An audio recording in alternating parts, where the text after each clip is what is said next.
क्या आपने कभी किसी ऐसे व्यक्ति को देखा है जो अपने काम में इतना डूब जाए कि उसे भूख, प्यास या खुद के होने का भी एहसास ना रहे? आज की दुनिया में हम इसे डीप वर्क या फ्लो स्टेट कहते हैं, लेकिन हजारों साल पहले रामायण में एक ऐसे ऋषि हुए जिन्होंने इस स्टेट को उस ऊंचाई पर पहुंचाया जहां साक्षात ईश्वर सामने खड़े थे और वो उन्हें पहचान भी नहीं पाए।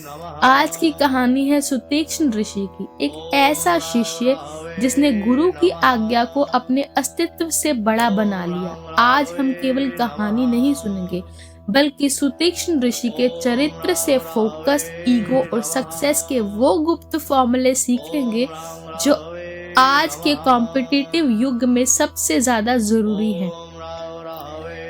सनातन का प्रचार चैनल पर आज की यात्रा शुरू होती है। दंडकारण्य के घने जंगलों में जहां भय और असुरक्षा का वास था, वही महान ऋषियों की तपस्या की अग्नि भी जल रही थी। शरभंग ऋषि के देह त्याग के बाद श्री राम आगे बढ़ते हैं। उन्हें बताया जाता है कि पास ही महर्षि अगस्त्य के परम शिष्य सुतीक्ष्ण का आश्रम है।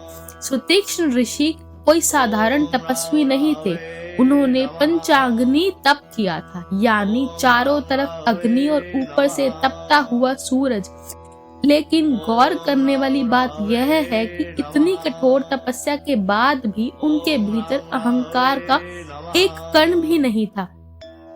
आज के समय में हम थोड़ी सी सफलता पाते ही हवा में उड़ने लगते हैं, लेकिन सुतीक्ष्ण जी की शक्ति उनके मौन और सादगी में थी। जब सुतीक्ष्ण ऋषि को पता चला कि प्रभु श्री राम आ रहे हैं, तो उनका व्यवहार देखने लायक था। वाल्मीकि रामायण और रामचरितमानस दोनों में इसका वर्णन है। वे कभी दौड़ते, कभी ध्यान में बैठ जाते, कभी फूलों को चुनने लगते। तीक्ष्ण का विरोधाभास, उनका नाम था सुतीक्ष्ण, अत्यंत तीव्र। उनकी साधना किसी धारदार तलवार की तरह पक्की थी, लेकिन उनका हृदय वो एक कोमल बालक जैसा था। यह आज के लीडर्स के लिए बहुत बड़ी सीख है।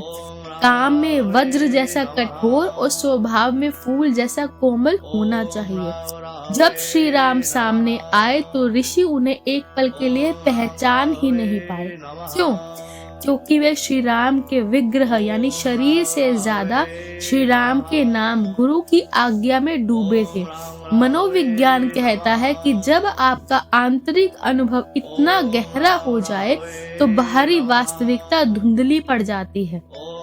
ऋषि सुतीक्ष्ण ने श्री राम से एक अद्भुत बात कही, प्रभु, मेरे पास आपको देने के लिए कुछ नहीं है सिवाय उस भक्ति के जो मेरे गुरु ने मुझे दी है। यहाँ एक बहुत बड़ा जीवन मंत्र छिपा है। हम भगवान या सफलता के पास जाते हैं अपनी डिग्रियां, अपने अचीवमेंट्स और अपना बैंक बैलेंस लेकर, लेकिन सुतीक्ष्ण ऋषि शून्य होकर गए। अध्यात्म का नियम है, पात्र जितना खाली होगा, परमात्मा की कृपा उतनी ही ज्यादा भरेगी। अगर आप खुद को पहले ही फुल समझते हैं तो आप नया कुछ सीख ही नहीं सकते। सुतीक्ष्ण ऋषि की कथा में हमें आज के दौर की 3 बड़ी बातें सिखाती है। पहला, कंसिस्टेंसी, गुरु की आज्ञा पर सालों तक टिके रहना। आज हम 2 दिन में रिजल्ट चाहते हैं, ऋषि ने दशकों तक इंतजार किया। दूसरा, समर्पण, हम कंट्रोल करना चाहते हैं, ऋषि ने छोड़ना सीख लिया। जब आप सही दिशा में खुद को समर्पित करते हैं तो श्री राम यानी लक्ष्य खुद चलकर आपके पास आ जाता है।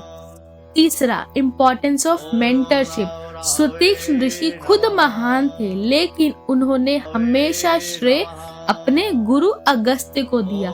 जीवन में एक मेंटर का होना बहुत जरूरी है जो आपको सही रास्ता दिखा सके। दोस्तों, सुतीक्ष्ण ऋषि की ये सरलता ही थी जिसने श्री राम को उनके आश्रम में रुकने पर मजबूर कर दिया।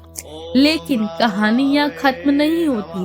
कल मिलेंगे, हम उस महामिलन की बात करेंगे जो रावण के अंत की पहली सीढ़ी बना।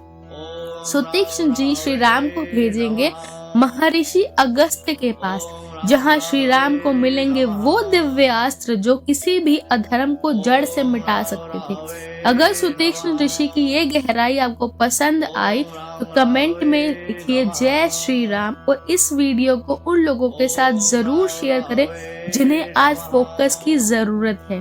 सब्सक्राइब करना ना भूलिएगा। मिलते हैं कल शाम 7 बजे इसी चैनल पर। प्रेम से कहिए जय श्री राम।